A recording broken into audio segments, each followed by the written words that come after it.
तो निकलिए, उठिए और वोट कीजिए, क्योंकि आज आपके लिए आपके सबसे बड़े मताधिकार के इस्तेमाल का दिन है। अगर आप आते हैं पूर्वांचल से, यूपी की उन 49 सीटों से आते हैं, तो आप भी मताधिकार का इस्तेमाल कीजिए। और मणिपुर में भी विधानसभा चुनाव के पहले चरण की वोटिंग चल रही है। 1 घंटा पूरा हो गया है। वहीं गोरखपुर में फिलहाल जो खबरें हैं, गोरखपुर में कुछ पोलिंग बूथ पर वोटर लिस्ट में नाम नहीं होने से मतदाताओं को वापस भी लौटना पड़ा है।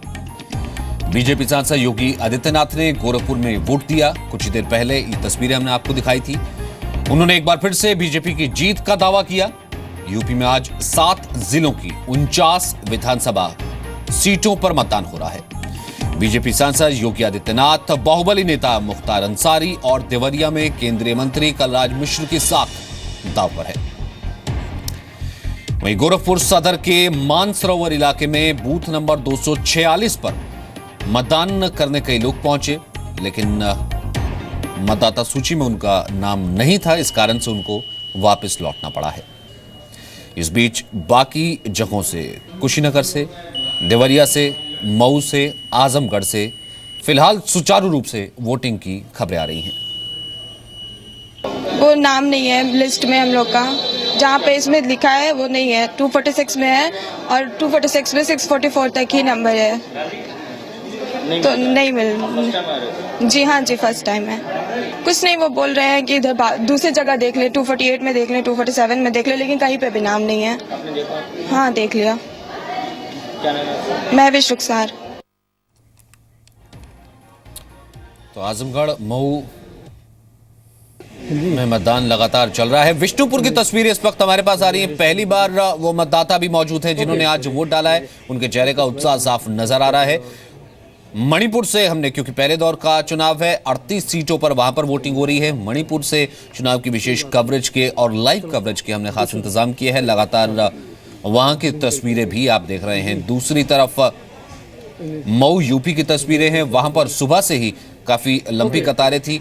दिव्यांगों के लिए खास इंतजाम किया गया था। लोग मतदान करने के लिए पहुंच रहे हैं।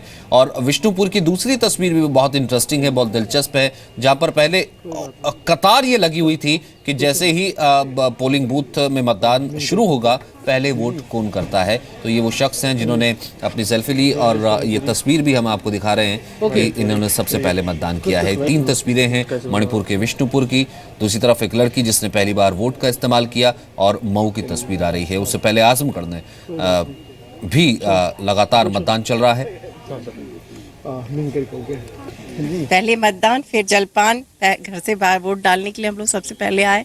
अच्छा नेता चाहिए, पडरौना का विकास हो। बहुत सी कमियां हैं, लेकिन मतलब गिनाने लायक नहीं है। और इस वक्त हमारे साथ दिव्या तिवारी मौजूद है। दिव्या तिवारी जो कि उत्तर प्रदेश से मौजूद हैं, देवरिया से, इस वक्त कुशीनगर से हमारे साथ मौजूद हैं। दिव्या, इस वक्त इस तरीके का उत्साह है। पीछे की जो तस्वीर है उससे तो कम से कम ये नजर आ रहा है कि सुबह से ही लोगों में उत्साह था, वो वोट करने के लिए लोग बाहर निकल रहे थे। बिल्कुल सचिन, देखिए इस वक्त हम आदर्श मतदान केंद्र पर मौजूद हैं पडरौना के, और 1 घंटा जो है बीत चुका है वोटिंग शुरू हुए, और जो मतदाताओं की संख्या है वो लगातार बढ़ती जा रही है। इसको देखकर आप अंदाजा लगा सकते हैं कि कितना उत्साह है लोगों में, क्योंकि वो महिलाएं जो कि पर्दे में घर में रहा करती थी, आज वो भी घर से बाहर निकलकर पहली प्रेफरेंस वोट को दे रही हैं, क्योंकि उन्हें पता है कि 5 साल बाद ये मौका आया है, और अगर इस बार ये मौका गया तो फिर 5 साल तक उन्हें यूं ही इंतजार करना होगा। कुछ किसान हमारे साथ मौजूद हैं, उनसे बातचीत कर लेते हैं, क्योंकि पडरौना जो है खास तौर पर गन्ना बहुल इलाका है, और ऐसे में सबसे ज्यादा दिक्कतें जो है यहाँ के किसानों को ही रहते हैं। चलिए उनसे ही बातचीत कर लेते हैं। आप लोग इतनी मेहनत करते हैं, जी सर, खेती करते हैं, दिक्कतें कहाँ आती है? जी सर, हमारा धान अब तक नहीं खरीदा गया। धान का कोई मूल्य हमको नहीं प्राप्त हुआ, गन्ना का कोई मूल्य प्राप्त नहीं हो पाता है। 20 वर्षों से चीनी मिलें बंद हैं, और यहाँ एक जिला अस्पताल है सर, जिसमें अस्पताल में डॉक्टरों की इतनी कमी है। सीटी स्कैन मशीन बंद है, अल्ट्रासाउंड मशीन बंद है, रेफरिंग हॉस्पिटल। देखिए राहुल गांधी ने यहीं से जी शुरुआत की थी, खाट पे बैठ कर उन्होंने यहाँ पर यहाँ नारे लगाए। मोदी ने बहुत वादे किए यहाँ। नहीं, यहाँ केवल बात हो रही है, काम कुछ भी नहीं है। काम की बहुत कमी है, न पेमेंट मिल रहा है, न धान का क्रय हो रहा है, न और कोई काम हो रही है, न कोई उद्योग धंधा यहाँ बैठाया जा रहा है ना। जो भी है केवल लोग बात करके और चले जाते हैं, और इस पर फिर पुनः कोई विचार नहीं करता। पडरौना का विकास क्यों नहीं हो फैक्ट्री रहा है? चलाना नहीं जा रहा है ना, इसीलिए विकास सब रुक गया है। भ्रष्टाचार और करप्शन। देखिए सचिन, एक वक्त में यहाँ 10 चीनी मिलें हुआ करती थी, लेकिन हकीकत ये है कि आज सिर्फ 5 चीनी मिलें चल रही हैं।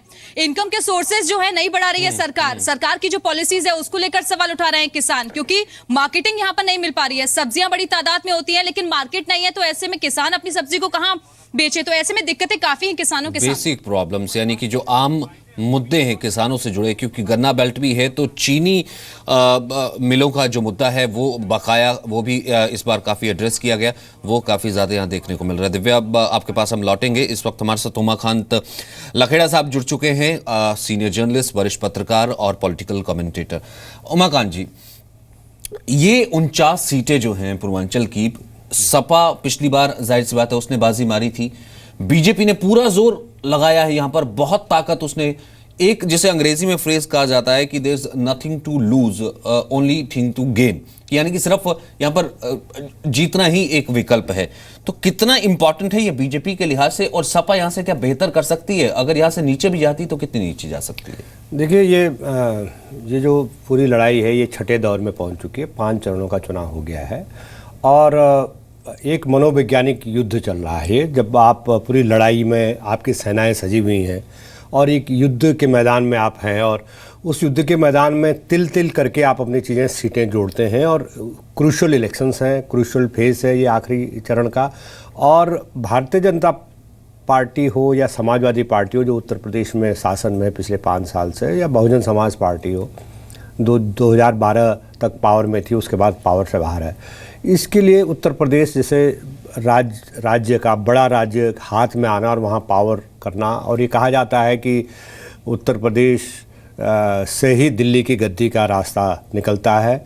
मोदी जी ने 2014 में जो सत्ता हासिल की और प्रधानमंत्री बने, उसमें उत्तर प्रदेश का ही सबसे बड़ा योगदान है, और उत्तर प्रदेश में ही उनकी पार्टी को 71 और 73 सीटें जो सहयोगी दलों को मिली थी, तो 73 सीटें उनको मिली। और सारा समीकरण ये है आज की तारीख में कि अगर बीजेपी की ताकत उस हिसाब से कमज़ोर पड़ती है तो निश्चित रूप से एक मनोवैज्ञानिक दबाव केंद्र में जो रूल कर रही है भारतीय जनता पार्टी उस पर पड़ेगा। उसके जिसको कहते हैं कि एक उस पर इस तरह का प्रेशर पड़ेगा कि आपको जनता ने, जिस जनता ने 2.5 साल पहले वोट दिया था, वो जनता ने आपको रिजेक्ट कर दिया है। दूसरी तरफ समाजवादी पार्टी जो रूल कर रही है और उन्होंने कांग्रेस से गठबंधन किया है, और वो एक बड़े नए फॉर्म में, नई शक्ति और नई ताकत और नए कलेवर में उत्तर प्रदेश के वोटर्स के पास जा रहे हैं।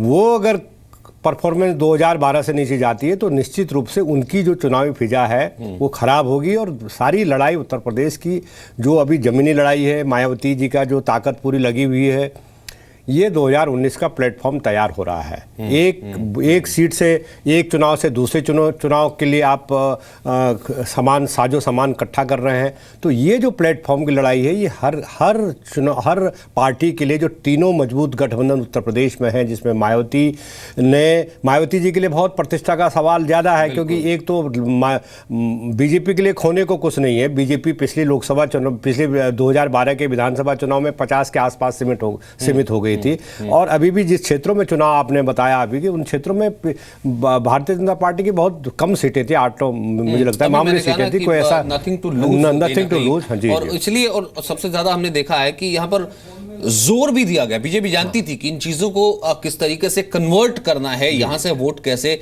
निकाला जा सकता है, और उसी का असर हमने आज वाराणसी में भी देखेंगे, जब आज सबसे बड़ा, हम ये कह सकते हैं कि हमने तो नहीं देखा है, वो उमाकांत जी से भी पूछेंगे, इससे पहले इतना बड़ा किसी स्टेट इलेक्शन में चुनाव प्रचार हो जहां पीएम 3 दिन के लिए पहुंच रहा हो।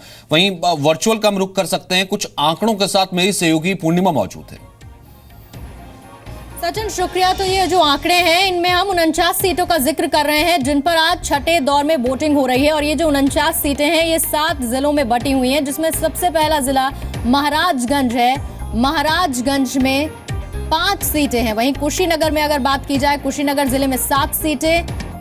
कुशीनगर के बाद गोरखपुर, ये भी अपने आप में काफी अहम सीट है, आज इस पर भी साख का प्रश्न है। 9 सीटें यहां पर हैं। वहीं देवरिया में 7 सीटें हैं। आजमगढ़, लगातार वहां से हम रिपोर्टिंग कर रहे हैं, आजमगढ़ से 10 सीटें, उत्साह देखने को मिल रहा है, वोटर्स पहुंच रहे हैं लगातार। मऊ में 4 सीटें हैं और वहीं बलिया में 7 सीटें। ये आंकड़ा फिलहाल हम आपको दिखा रहे हैं कि कहां-कहां पर 49 सीटों का जिले वाइज डिवीजन किया गया है। वहीं अब सबसे बड़ी बात यह है कि किस पार्टी में कितने बाहुबली हैं, इसका जिक्र लगातार सचिन हो रहा है। तो सबसे ज्यादा बाहुबली की संख्या है वो है तो बहुजन समाज पार्टी में, लेकिन बीजेपी का हम पहले जिक्र कर लेते हैं। 18 ऐसे कैंडिडेट्स हैं जो बाहुबली की कैटेगरी में आते हैं, बड़े बड़े नाम भी हैं। बीएसपी में 24 हैं, समाजवादी पार्टी में ये 15 है, कांग्रेस में 3, आरएलडी में 5 और साथ ही आईएनडी में 22 है। फिर उसके बाद सवाल ये उठता है कि किस पार्टी में कितने करोड़पति हैं। ये आंकड़ा भी काफी दिलचस्प है, जिसमें बीजेपी में 33 ऐसे कैंडिडेट्स हैं जो करोड़पति की कैटेगरी में आते हैं। बीएसपी थोड़ा सा और आगे बढ़ गई है, 35 कैंडिडेट्स करोड़पति हैं। फिर समाजवादी पार्टी में 28 हैं, कांग्रेस में 6 हैं और साथ ही आरएलडी में 8 और आईएनडी में करोड़पति कैंडिडेट्स की संख्या 23 है। Sachin, over to you. जी बिल्कुल, और यही है यूपी का महासंग्राम, और बीजेपी इसमें लोकसभा मैजिक को कन्वर्ट करना चाहती है। पिछली बार की विधानसभा के आंकड़े को तो वो अमूमन हम ये कह सकते हैं कि देखना ही नहीं चाहती। इस कारण से पीएम की बहुत सी रैलियां भी यहां पर रखी गई थी। और मनीष शुक्ला का हम रुक कर सकते हैं, क्योंकि मणिपुर से भी लगातार तस्वीरें हमारे साथ आ रही हैं। पहले दौर का मतदान, 38 सीटों पर वोटिंग चल रही है। मनीष, एक फैक्टर और मैं आपसे जानना चाहूंगा। आपने कहा कि वैली के जो मुद्दे हैं, यानी कि इस वक्त प्लेन्स के जो मुद्दे हैं जहां पर इस वक्त मतदान चल रहा है, वो बहुत कुछ इफेक्ट करता है कि जो इंसर्जेंसी या फिर जो बाकी और दिक्कतें रहती हैं जो हिल्स पर मतदान होगा उससे भी रिलेटेड रहते हैं। तो अमूमन किस तरीके का वहां से रुख है और कैसे ये तस्वीर सेकेंड फेज के लिए मतदान को तय करेगी?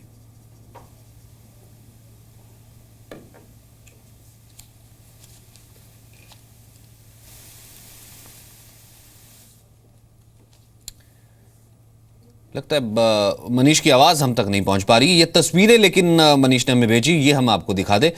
हर पोलिंग बूथ से ऐसी तस्वीरें आ रही हैं। मणिपुर में बहुत उत्साह है वोटिंग को लेकर के, हालांकि एंटी इनकम्बेंसी भी हो सकता है। लगातार वहां पर 3 बार गवर्नमेंट फॉर्म, लगातार 3 बार से 3 सत्र से कांग्रेस की वहां पर ईबीबो सिंह की सरकार है। और ऐसे में लोग कह रहे हैं कि कुछ उन्हें परेशानी भी है, कुछ लोग कह रहे हैं कि नहीं सरकार ठीक चल रही है, कुछ लोग इकोनॉमिक ब्लॉकेज को लेकर भी परेशान है। तो ऐसे में हर एक के अपने मुद्दे और ये लगातार तस्वीरें। मनीष हमारे साथ मौजूद है। मनीष, अगर आप बोलें और हम आपको सुन पाएं, क्योंकि पहले कुछ तकनीकी दिक्कत आई थी। जी देखिए, जो 8 तारीख को वोटिंग होनी है वो सबसे ज्यादा चैलेंजिंग है। जो सिक्योरिटी फोर्स से हमारी बात हुई है, उन सबका ये कहना है कि जो तमाम इंसर्जेंट ग्रुप है, मसलन एससीएम के, आपको याद होगा जिन्होंने भारतीय सेना पर कुछ दिनों पहले अटैक किया था जिसमें 18 जवान शहीद हुए थे, तो तमाम जो उनके एरिया पहाड़ों पर उनके कैंप्स हैं, हालांकि सिक्योरिटी फोर्स काफी डिप्लॉय की गई है, फिर भी वहां दिक्कतें हैं। लेकिन जो आज के दिन जो वोटिंग हो रही है, अगर आप देखें मणिपुर में, तो करीब 70% जो पॉपुलेशन है मणिपुर की वो इम्फाल के वैली में रहती है। इसलिए जो ज्यादातर लोग जिनको असर पड़ता है इसका, वो वैली के लोगों को पड़ता है। और जो 20% या 25% जो लोग पहाड़ पे रहते हैं वो नागा कम्युनिटी के लोग हैं, वहाँ कुकीज भी रहते हैं। और वो बेसिकली वो नाराज इस बात से कि यहाँ पर नए डिस्ट्रिक्ट बनाए गए 7, जिसमें उनको लगता है कि उनकी राय नहीं ली गई, और ये यहाँ मेन इशू है। हालांकि जब वो ब्लॉकेट होती है तो उससे कई तरीके की प्रॉब्लम होती है। यहाँ पर आप देखें तो यहाँ पर कुछ महिलाएं हैं, हम जिनसे बात करने की कोशिश करेंगे। लेकिन सचिन, एक बात ध्यान रखना होगा, यहाँ पर हिंदी लोग ज्यादा अच्छी तरीके से बोल नहीं पाते हैं, तो हम थोड़ा बात करते हैं। मैम, आप बताइए आपका नाम क्या है? आपका नाम क्या है? सकितो जी, आप क्या सोच के वोट डालने आई हैं, क्या चेंज चाहती हैं आप?